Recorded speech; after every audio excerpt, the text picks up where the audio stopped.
Bismillahirrahmanirrahim. Assalamu alaikum traders. I'm your fellow trader Ayub Rana and you are watching your own channel Trade Track. आज की video में हम gold को analyse करेंगे 23 मार्च Thursday के लिए। फर्स्ट ऑफ ऑल हम देखते हैं इकोनॉमिक कैलेंडर में अगर हम देखें तो हमारे पास आज इंपॉर्टेंट डेटा है CHF का और GBP का। अगर आप इनमें ट्रेड करते हैं तो ये बहुत इंपॉर्टेंट डेटा है। टाइमिंग आप देख लें, आज 1:30 PM according to Pakistan time और उसके बाद 5 PM according to Pakistan time हमारे पास GBP का डेटा है। हम बात करेंगे USD के डेटा की, क्योंकि गोल्ड से जो इनको रिलेटेड डेटा है वो USD का है। तो USD के डेटा में हमारे पास 5:30 PM पे अनएम्प्लॉयमेंट क्लेम्स है इंपॉर्टेंट, और आपका डेटा है रेड कलर का डेटा, अच्छा डेटा है। उसके बाद करंट अकाउंट है, ये लिस्ट इंपॉर्टेंट है। उसके बाद at 7 PM new home sales हैं जो कि मीडियम इम्पैक्ट डेटा है, और उसके बाद 7:30 PM पे नेचुरल गैस स्टोरेज है तो जो कि लिस्ट इंपॉर्टेंट डेटा है। तो ये डेटा इंपॉर्टेंट है। अनएम्प्लॉयमेंट क्लेम्स की बात करें तो अनएम्प्लॉयमेंट क्लेम्स क्या होते हैं कि किसी भी इकॉनमी जो लोग अनएम्प्लॉयड होते हैं यानी कि बेरोजगार होते हैं, तो हम जैसे थर्ड वर्ल्ड कंट्रीज में तो अनएम्प्लॉयड पीपल को कुछ नहीं मिलता, लेकिन उन कंट्रीज में अनएम्प्लॉयड पीपल को पे किया जाता है। तो अनएम्प्लॉयमेंट क्लेम्स जो हैं वो लास्ट टाइम जो है 1,92,000 थे। अब अगर ये अनएम्प्लॉयमेंट क्लेम्स 1,92,000 से ज़्यादा आते हैं, 193, 195, 196 या 198 जो कि एक्सपेक्टेड है, ये डेटा आ जाता है यानी कि प्रीवियस से ज़्यादा डेटा आता है, तो इसका मतलब क्या है, ये जो अनएम्प्लॉयमेंट क्लेम्स होते हैं ये किसी भी इकॉनमी पे बोझ होते हैं। तो जितने अनएम्प्लॉयमेंट क्लेम्स बढ़ेंगे उतना ही US के लिए नेगेटिव होगा। और अगर अनएम्प्लॉयमेंट क्लेम्स जो है 192 से यानी कि 1,92,000 से कम होते हैं, तो इसका क्या मतलब होगा कि इकॉनमी पे बोझ कम हो रहा है और फिर इकॉनमी के लिए पॉजिटिव चीज़ होगी। मजीद हम इसको डिस्कस करेंगे अपने व्हाट्सएप ग्रुप में जब डेटा आएगा। तो अगर आपने अभी तक मेरा व्हाट्सएप ग्रुप ज्वाइन नहीं किया तो आप ज्वाइन कर सकते हैं। लिंक्स जो है डिस्क्रिप्शन में गिवन है। ग्रुप बिल्कुल फ्री है। आपको करना क्या है कि सिर्फ आपने OctaFX या XNS के थ्रू IB लिंक्स के थ्रू ज्वाइन करना है, या फिर अगर आपका पहले से अकाउंट है तो IB आप चेंज करके मुझे ज्वाइन कर सकते हैं। कल के दिन हमारा अच्छा दिन रहा, एक थका देने वाला स्लो दिन था काफ़ी। US सेशन तक तो हम बैठे रहे और हमें 130 पिप्स मिले। उसके बाद US सेशन के बाद मैंने डे ऑफ किया और 130 पिप्स कल हमने लिए। चलें जी, चलते हैं एनालिसिस की तरफ। फर्स्ट ऑफ ऑल हम देखते हैं 10 ईयर यील्ड्स को। 10 ईयर यील्ड्स की अगर बात करें तो जैसा कि मैंने आपको कल बताया था, ये इसका जो था ऑर्डर ब्लॉक एरिया था एक। इसमें इसने टच टेस्ट किया इस डेटा को, सॉरी ऑर्डर ब्लॉक को। उसके बाद ये यहाँ से बेरिश हो गया। अब ये अगर करंटली बात करें तो करंटली फिर अगेन ये एक ऑर्डर ब्लॉक बना चुका है डेली के चार्ट में।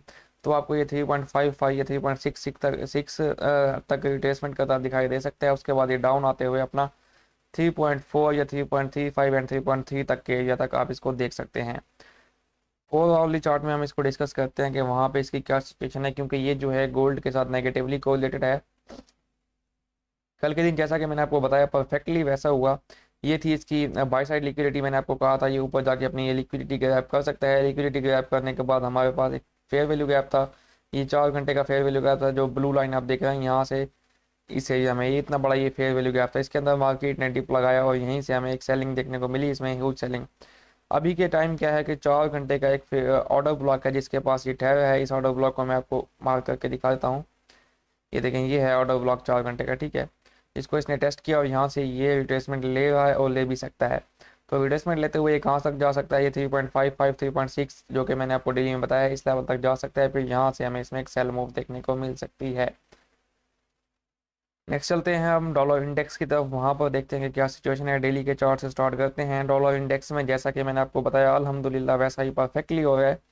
मैंने आपको वीकली एनालिसिस में भी बताया और डेली के एनालिसिस में भी बताता आया हूँ कि ये हमारे पास फर्स्ट सेल साइड लिक्विडिटी थी, ये सेकंड सेल साइड लिक्विडिटी थी, और मैंने कहा कि डॉलर इंडेक्स जो है इन लिक्विडिटीज़ को क्लियर करेगा। अभी जो है डॉलर इंडेक्स इस लिक्विडिटी को क्लियर कर चुका है, इस लिक्विडिटी को भी क्लियर कर चुका है। अब बात करते हैं इसके फंडामेंटल बैकग्राउंड की। कल जो था हमारे पास इंपॉर्टेंट डेटा था फेड रेट हाइक्स के बारे में। फेडरल रिजर्व ने रेट हाइक किया है, ये 25 बेसिस पॉइंट रेट हाइक। मैंने कल की वीडियो में आपको बताया था अगर 25 बेसिस पॉइंट रेट हाइक होता है या इससे कम होता है तो ये क्या होगा, गोल्ड के लिए पॉजिटिव चीज़ होगी, USD के लिए नेगेटिव चीज़ होगी। 25 बेसिस जो पॉइंट रेट हाइक है एक्सपेक्टेड भी था और लास्ट टाइम के रेट हाइक से कम भी था। एक्सपेक्टेड का जो रिजल्ट होता है वो मार्केट ऑब्जर्व कर चुकी होती है और लास्ट टाइम के रेट हाइक से कम था। इस वजह से ये अगर देखा जाए इन कैलकुलेशन के हिसाब से तो ये नेगेटिव था USD के लिए, और ये इसका इम्पैक्ट भी नेगेटिव आया है। दूसरी बात, अगर कल की मीटिंग की बात की जाए, जो यूएस फेड की मीटिंग हुई है उसमें उन्होंने क्या बात की है कि लेबर मार्केट जो है टाइट हो रही है। टाइट लेबर मार्केट क्या होती है कि जब आपकी ना लेबर की शॉर्टेज हो, आपको लेबर की चाहिए ज़्यादा लेकिन आपको मिल कम रही है, इससे इससे क्या होता है, नुकसान क्या होता है? नुकसान ये होता है कि लेबर मार्केट जब टाइट होती है तो लेबर क्योंकि होती कम है और उसकी डिमांड ज़्यादा होती है, तो लेबर जो है वेज रेट ज़्यादा डिमांड करती है। जब वेज रेट यानी कि तनख्वाह ज़्यादा डिमांड करते हैं तो उससे क्या होता है, लेबर वेज स्पाइरल आता है, यानी कि इन्फ्लेशन का स्पाइरल आता है। जब एक आपका मजदूर यानी कि लेबर रेट जो है वो बढ़ेगा, मजदूर आपसे ज़्यादा चार्ज करेगा, तो आप क्या करेंगे, अल्टीमेटली जो प्रोड्यूसर है वो प्राइस जो है कमोडिटी की तरफ ले जाएगा, यानी कमोडिटी की प्राइस को बढ़ाएगा। जब कमोडिटी की प्राइस बढ़ेगी तो अल्टीमेटली जो है प्राइसेस बढ़ती जाएंगी और इस तरह इन्फ्लेशन बढ़ती जाएगी। यही बात फेड की मीटिंग में की गई कि इन्फ्लेशन बढ़ती जा रही है, इन्फ्लेशन को रोकने का जो अज़्म है वो फेड का है और फेड इन्फ्लेशन को 2% पे लाना चाहता है। लेकिन उसके लिए क्या होगा कि उसके लिए आपको इंटरेस्ट रेट बढ़ाना पड़ेगा। अब इंटरेस्ट रेट तो उन्होंने इस बार इतना बढ़ाया नहीं है, उन्होंने सिर्फ 0.25 बेसिस पॉइंट बढ़ाया है और नेक्स्ट भी जो है वो इस ईयर में 0.25 बेसिस पॉइंट ही रेट हाइक कर सकते हैं। इससे ऊपर जाते हुए अभी दिखाई नहीं दे रहा, क्योंकि उनका जो मूड था वो रात हॉकिश नहीं था, एग्रेसिव नहीं था। तो रेट हाइक्स अभी वो मजीद नहीं करना चाह रहे, क्योंकि रेट हाइक्स करने का नुकसान क्या होता है कि रेट हाइक्स करने से जो क्रेडिट की कॉस्ट होती है वो बढ़ जाती है। कंपनीज को, इंडिविजुअल्स को क्रेडिट जो मिलता है, जो लोन मिलता है उसका इंटरेस्ट बढ़ जाता है, जिसकी वजह से लोगों को क्रेडिट मतलब कि नहीं मिलता, लोग क्रेडिट नहीं लेते, यूज़ नहीं करते, जिसकी वजह से मार्केट में ग्रोथ यानी कि आपकी इकोनॉमिक ग्रोथ जो है वो स्लो डाउन हो जाती है, इकोनॉमिक एक्टिविटी स्लो डाउन हो जाती है। जब पैसा ही नहीं आएगा लोगों के पास, इंडिविजुअल्स कंपनीज के पास, तो वो कहाँ से स्पेंड करेंगे और कैसे उसको यूज़ करेंगे? तो इस तरह से फिर आपकी जो इकोनॉमिक एक्टिविटी है वो स्लो डाउन होती है। इकोनॉमिक एक्टिविटी जब स्लो डाउन होती है तो आपकी इकोनॉमी में रिसेशन का डर आता है। अब रेट हाइक्स करेंगे, इन्फ्लेशन बढ़ रही है, इन्फ्लेशन को रोकने के लिए वो रेट हाइक करना चाहते हैं, लेकिन रेट हाइक करते हैं तो इकोनॉमिक एक्टिविटी स्लो होती है और रिसेशन का डर होता है। इसलिए अभी जो है ये मिक्स सिचुएशन बनी हुई है और ये सिचुएशन जो है गोल्ड के लिए पॉजिटिव है। गोल्ड जो है in the longer run positive रह सकता है। उम्मीद है मैंने आपको बेहतर तरीके से फंडामेंटली समझा दिया है। चलते हैं टेक्निकल्स की तरफ। अभी जो है डॉलर इंडेक्स ठहरा है यहाँ पे 102.35 पे, ये ऊपर की तरफ रिट्रेसमेंट ले सकता है थोड़ा, जहाँ पे ये इसने स्विंग ब्रेक किया या फिर इस एरिया में कहीं पे 4 आवर का हमारे पास लेवल होगा, यहाँ पे ये रिट्रेसमेंट करके नीचे आ सकता है। नीचे आते हुए आप इसको देख सकते हैं इस वॉल्यूम इम्बैलेंस में 101.7 से 101.8 के एरिया में,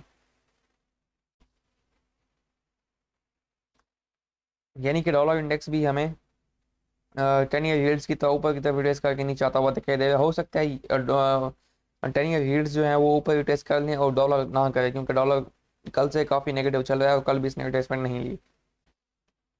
इसके 4 घंटे में के चार्ट में इसको देखते हैं। 4 घंटे के चार्ट में कल के दिन हमारे पास ये बेरिश ऑर्डर ब्लॉक था, इसने एक्जैक्टली इस बेरिश ऑर्डर ब्लॉक को टेस्ट किया और ये डाउन आ रहा है। अब डाउन आते हुए मजीद क्या है कि इसने यहाँ पे ये 4 घंटे का इतना बड़ा फेयर वैल्यू गैप बनाया है, तो ये 103 या 102.5 के इस एरिया में टेस्ट कर सकता है एंड देन ये वापस आते हुए 102 और 101.5 के एरिया में आ सकता है। इस एरिया में क्या है, 4 घंटे का एक वैलिड बहुत अच्छा ऑर्डर ब्लॉक है जिसको ये टेस्ट करता है, तो यहाँ से फिर रिट्रेसमेंट निकल सकती है एक। नेक्स्ट चलते हैं गोल्ड के चार्ट की तरफ के गोल्ड में आज के दिन हमारे लिए क्या होगा। गोल्ड को हम डेली के चार्ट से डिस्कस करेंगे। डेली के चार्ट में देखें तो लेवल्स जो है परफेक्टली प्ले हुए हैं जो कल के दिन मैंने आपको बताए हैं। लेकिन इसमें मैं एक चीज़ आपको बता दूं, कल भी मुझे एक दोस्त का मैसेज आया और उन्होंने कमेंट भी किया कि आप जो है जब लेवल बताते हैं तो अगर तो लेवल अगेंस्ट जा रहा है तो आप उसका स्टॉप लॉस बता दिया करें।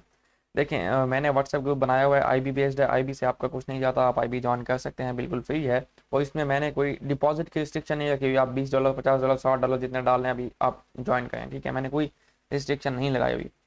अब जब मैंने लेवल बता दिया, फर्स्ट ऑफ ऑल तो मैं कहता हूँ कि उस लेवल पे आपने ब्लाइंडली एंटर नहीं होना है, कन्फर्मेशन देखनी है। अगर आप कन्फर्मेशन देखे बगैर ब्लाइंडली मेरे बताए हुए लेवल पे एंटर हो रहे हैं तो इसमें मिस्टेक मेरी नहीं आपकी है। सेकेंडली, अगर वो लेवल हमारे अगेंस्ट जा रहा है तो आपका स्टॉप लॉस मैक्सिमम कितना होना चाहिए, 50 पिप 70 पिप, इतना तो स्टॉप लॉस लेना, या मिनिमम तो मैं 30 पिप का स्टॉप लॉस लगवाता हूँ, या मेरा स्टॉप लॉस जो है 50 से 60 पिप का होता है। आप मेरे से भी बड़ा स्टॉप लॉस लें, 70 पिप का ले लें। लेकिन ये तो कोई बात ना हुई नहीं कि आप 200 पिप तक होल्ड करके बैठे हैं और ऊपर से आप मुझे कहें कि आपने लेवल बताया था इस वजह से मैंने होल्ड किया हुआ है।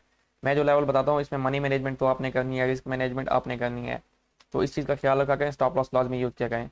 मैं स्टॉप लॉस डेली की वीडियो में नहीं बता सकता, क्योंकि जब ट्रेड बनती है मेरे ग्रुप मेंबर्स को मेरे तरीका का इल्म होगा। जब हम ट्रेड लेते हैं, शिफ्ट इन स्ट्रक्चर होता है फॉर एग्जांपल यहाँ पे, तो हम जब इस एरिया में ट्रेड लेते हैं तो हमारा स्टॉप लॉस इस स्विंग से ऊपर होता है। तो ये स्विंग जब बना नहीं है डेली की वीडियो में, मैं पहले से आपको स्टॉप लॉस कैसे बता दूँ। मेरा स्टॉप लॉस मेरे मेथड के मुताबिक तब बनता है जब मेरी एंट्री की कंफर्मेशन होती है। इस चीज़ को जहन में रखिए।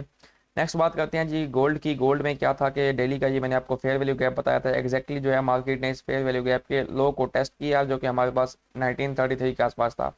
और यहीं से हमें बुलिश मार्केट देखने को मिली और मार्केट जो अभी इस फेयर वैल्यू गैप के बाहर जा चुकी है। लेकिन अब नेक्स्ट क्या है, नेक्स्ट हमारे पास जो एरिया निकल रहा है बाइंग के लिए, आज के दिन हम इसको बाय में देखेंगे क्योंकि फंडामेंटली भी हमें बुलिशनेस दिखाई दे रही है और डेली के चार्ट में भी हमारे पास बुलिश कैंडल क्लोज हुई है, डेली में कोई स्विंग ब्रेक नहीं हुआ और यहाँ पे ये अपने फेयर वैल्यू गैप से रिजेक्ट करने के ऊपर जा चुका है।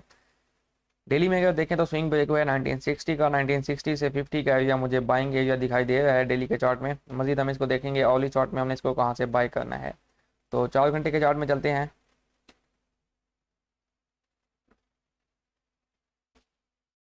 4 घंटे के चार्ट में देखें तो फेयर वैल्यू गैप है यहाँ पे 4 घंटे का, यहीं से मार्केट ने रिजेक्शन ली थी, हो सकता है अभी भी मार्केट यहाँ से रिजेक्शन ले। ये लेवल मैं रिमूव करता हूँ, ये मेरा ऑली लेवल है, 1 घंटे का लेवल है, मतलब है 4 घंटे का चार्ट का नहीं है। तो अच्छा अभी डेली के सॉरी 4 घंटे के फेयर वैल्यू गैप में ठहरी है। वैसे भी डेली बायस हमारा बुलिश है लेकिन हम बाय करना चाहेंगे तो इस जगह से कौन बाय करता है, अब तो मार्केट टॉप पे ठहरी है ना, डेली के कल का डेली का हाई है, इस जगह से कौन बाय करेगा। हमें रिट्रेसमेंट चाहिए, रिट्रेसमेंट चाहिए हमें कहाँ पे, ये 4 घंटे का फेयर वैल्यू गैप बन चुका है 1950, इस गैप का लो है, तो 1950 के आसपास हमें रिट्रेसमेंट मिलती है तो हम यहाँ से बाय करेंगे। प्रॉफिट टारगेट हमारा इसमें 19, मैं आपको बता दूं कि ये हाई, इस हाई की लिक्विडिटी जो है 1985 और उसके बाद आप देखें तो 2000 के आसपास हो सकता है ये आपका प्रॉफिट टारगेट इस तरह से। 1 घंटे के चार्ट में भी हम इसको देख लेते हैं कि वहाँ पे इसकी क्या सिचुएशन है। 1 घंटे के चार्ट में देखें तो अभी जो है मार्केट ठहरी है उसी 4 घंटे के फेयर वैल्यू गैप में, यहाँ से रिजेक्शंस दिखाई दे रही हैं। लेकिन 1 घंटे के चार्ट में क्या है कि जहाँ पे 4 घंटे का फेयर वैल्यू गैप है वहाँ पे 1 घंटे का ये एक वैलिड ऑर्डर ब्लॉक है। इस ऑर्डर ब्लॉक में मार्केट आए इस एरिया में कहीं 1948 से 1952 के एरिया में, यहाँ पे आपको कंफर्मेशन दे 5 मिनट में ब्रेकअप स्ट्रक्चर हो तो फिर बाय करें, अदरवाइज नहीं करें। और स्टॉप लॉस लाजमी यूज़ करें अपनी मनी मैनेजमेंट और रिस्क मैनेजमेंट के हिसाब से। आप स्टॉप लॉस को 1945 का दें, आप इसको स्टॉप लॉस 1942 का दें, आप इसको स्टॉप लॉस 1937 का दें, it's up to you. Next बात करते हैं 15 मिनट के चार्ट में कि वहाँ पे क्या इसमें चीज़ है। 15 मिनट के चार्ट में अगर देखें तो कल के दिन जब मार्केट ने हमें बाय की मूव ये दिखाई तो मार्केट ने ये स्विंग बनाया और कल का डेली का लो ये है। तो अब यहाँ पे एक फेयर वैल्यू गैप है 15 मिनट का, बाकी सब यहाँ पे देखें ये मूव जो है ये टेस्ट है, यहाँ पे ये विक बनी हुई है, यहाँ पे ये विक बनी हुई है, लेकिन ये फेयर वैल्यू गैप फ्री है। इस फेयर वैल्यू गैप में क्या है कि यहाँ पे 4 घंटे का भी फेयर वैल्यू गैप है, 1 घंटे का ऑर्डर ब्लॉक भी है, तो मैं इस फेयर वैल्यू गैप में इंटरेस्टेड हूँ। 1948 से 52 का एरिया है, यहाँ से मुझे बाय मिलती है तो मैं आज के दिन बाय करूँगा। और एक चीज़ और इसमें फिब की हम कंफर्मेशन देखें तो फिब जो अगर हम लगाएं कल के लो से कल के हाई तक तो हमें जो हमारा एरिया दिखाई दे रहा है 1952 या 50 का, तो वो हमें 0.62 रिट्रेसमेंट लेवल के आसपास दिखाई दे रहा है, जो कि बहुत अच्छा रिट्रेसमेंट लेवल होता है। यहाँ से हमें एक रिजेक्शन अगेन एक्सपेक्टेड होती है तो ये अच्छा बाइंग एरिया हो सकता है। And after all thank you for watching and good luck for your trades. अल्लाह हाफिज़।